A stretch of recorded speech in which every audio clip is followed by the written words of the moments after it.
ذوالخویسرہ ایک اور منافق ہے، آپ نے مال تقسیم کیا، نئے مسلمانوں کو زیادہ دیا، زید الخیر کو، اقرا بن حابس کو، عباس بن مرداس کو زیادہ دیا، اوروں کو تھوڑا دیا۔ وہ کھڑا ہو گیا، یہ تقسیم میں انصاف نہیں ہوا۔ تو میرے نبی کا چہرہ فق ہو صدمے سے، غم سے، فرمایا اگر میں انصاف نہیں کرتا تو پھر کون کرتا ہے؟ تو حضرت خالد بن ولید کو جوش آیا، یا رسول اللہ دانی اضرب عنقہ، مجھے اجازت دیں میں اس کا سر اڑاؤں۔ آپ نے فرمایا کیوں؟ اس نے فجر کی نماز میرے ساتھ پڑھی ہے۔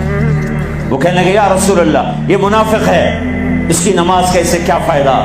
میرے نبی نے فرمایا تو نے دل کے اندر دیکھ لیا ہے کہ یہ منافق ہے؟ حالانکہ سب کو پتا تھا منافق ہے۔ وہ نبیوں میں رحمت لقب پانے والا، مرادیں غریبوں کی برلانے والا۔